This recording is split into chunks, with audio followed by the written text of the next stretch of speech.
सर्वप्रथम मेरे चैनल को लाइक और सब्सक्राइब कर दीजिए।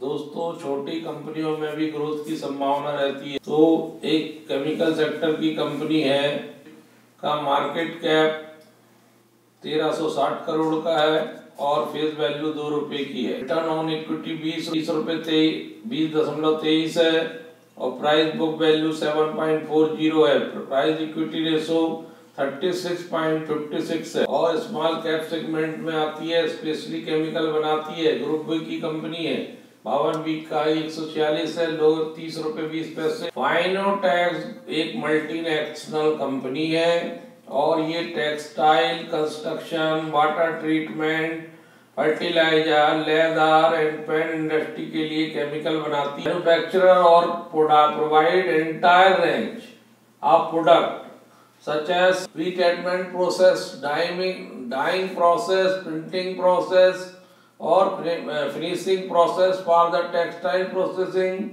to consumer across the globe। दोस्तों, फाइनोटेक ग्रुप की स्थापना 1979 में मिस्टर सुरेंद्र टिबरेवाला जी ने की थी। FCL जो है वो 2007 में पब्लिक लिमिटेड कंपनी बनी थी और 2011 में बॉम्बे स्टॉक एक्सचेंज में लिस्टेड हुई थी। 2015 में नेशनल स्टॉक एक्सचेंज में लिस्टेड हुई थी। फाइनोटेक्स से FII DII की भी रुचि है और लगभग 7.63% हिस्सा जो है FII DII का है, जो कि FII DII ने भी गत क्वार्टर में 1.48% हिस्सा इसमें इंक्रीज किया। अपनी 400 स्पेशली केमिकल और enzyme, textile, garment, construction, leather और water treatment, agrochemicals, adhesive and other industry के लिए बनाती है। इनका प्लांट नवी मुंबई में और सीलनगौर मलेशिया में स्थित है और बेहतर इंफ्रास्ट्रक्चर, नवीन मशीनरी का प्रयोग किया जा रहा है। क्वालिटी पर विशेष ध्यान दिया जाता है।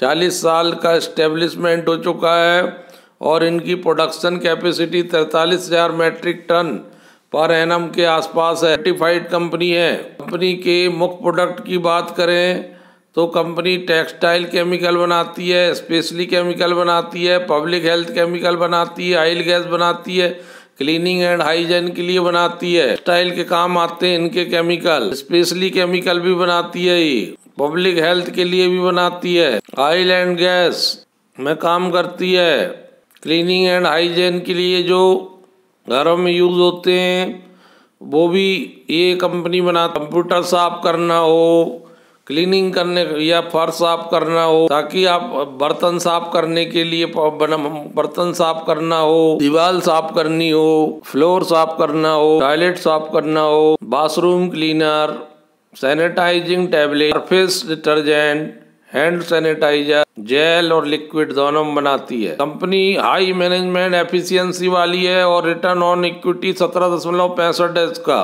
कंपनी लो डेप्ट है और equity ratio average at 0 times है कंपनी का। लेकिन 5 साल से जो है लॉन्ग टर्म ग्रोथ देखें तो वो कमजोर नजर आती है, क्योंकि एनुअल रेट की जो ग्रोथ है वो 11.23% की है पिछले 5 वर्षों की।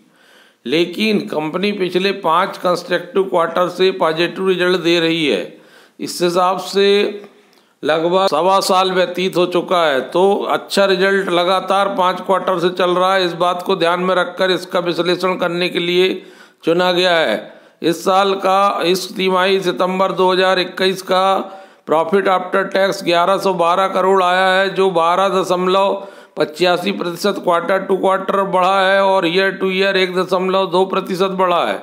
नेट सेल्स हाईएस्ट 78.49 करोड़ आया है, जो 24.3% क्वार्टर टू क्वार्टर और 43.38% ईयर टू ईयर बढ़ा है। स्टॉक पिछले 1 महीने से करेक्शन की दौर से गुजर रहा है और लगभग स्टॉक में लगभग 11% गिरावट है ऊपरी स्तरों से। रिटर्न ऑन इक्विटी 21.1 है। इस हिसाब से यदि प्राइस बुक वैल्यू से तुलना की जाए तो एक्सपेंसिव वैल्यूएशन लगता है और स्टॉक प्रीमियम पर ट्रेड कर रहा है अपने हिस्टोरिकल वैल्यूएशन के हिसाब से।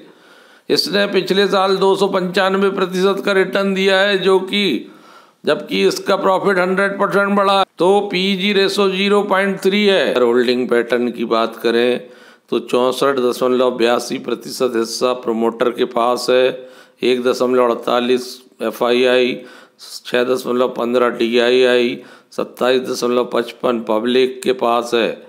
सितंबर 20 में इनकी हिस्सेदारी इस कंपनी में प्रमोटर की 71.78% हुआ करती थी, जो दिसंबर में घटाई गई है 64.72 हो गई, थोड़ी बढ़ाई गई मार्च में 64.74 हो गई, फिर जून में बढ़ाई गई 64.82 हो गई और सितंबर 21 में भी 64.82 है। इस प्रकार प्लेजिंग के उपरांत फिर स्टेक बढ़ाने का प्रयत्न किया गया है। में सबसे अच्छी बात है कि पिछले 5 साल से रेवेन्यू एनुअल वाली लगातार ग्रोथ कर रही है। 2017 में कंपनी 127 करोड़ रुपए कमाती थी, 2018 में 218 करोड़, 2021 में 218 करोड़ हो। कंपनी रिजर्व और सरप्लस कंपनी के पास अच्छा है, 158.96 करोड़ का है। लॉन्ग टर्म 0 है और शॉर्ट टर्म 3.41 है। इस प्रकार नाम मात्र का ऋण है, एकदम जीरो डेप्ट कंपनी करीब है। दोस्तों, यदि रेवेन्यू फ्रॉम ऑपरेशन की बात करें तो 78.49 करोड़ आई है सितंबर 21 की, जो 30/6/2021 को 63.27 थी, जो 30/9/2020 को 54.74 थी। प्रॉफिट बिफोर टैक्स की बात करें 15.36 करोड़ आया है करंट तिमाही का, जो जून तिमाही में 11.90 करोड़ था और सितंबर 2020 में 13.28 करोड़ था। प्रॉफिट बिफोर आफ्टर टैक्स की बात करें तो 11.12 करोड़ आया है, जो 9.69 करोड़ था और सितंबर 2020 में 11 करोड़ था। EPS की बात करें तो 0.97 है, जो 30 जून को 0.86 था और 30 सितंबर 2020 को 0.95 था। चाहे ईयर टू ईयर बात करें, क्वार्टर टू क्वार्टर बात करें, रिजल्ट बढ़कर आया है। तो इस कंपनी पे नज़र रखना की बनती है। छोटी कंपनी है लेकिन ग्रोथ अच्छी दे सकती है। 2011 में 14 रुपये 9 पैसे इसका वैल्यू था और इसने पिछला हाई 87.50 पैसे 12 जनवरी 2018 को बनाया था। वहाँ से ये कंटिन्यू गिरता गया और इसका लो बना 27 मार्च 2020 को, जब बाजार में गिरावट आई थी, सारा बाजार करेक्ट हो गया था, निफ्टी 8100 के नीचे आ गया था, 15 रुपये में शेयर चल रहा था 27 मार्च 2020 को। वहाँ से इसने बहुत शानदार रिटर्न दिया है 791%, फिर जो वर्तमान में 717% शेष है।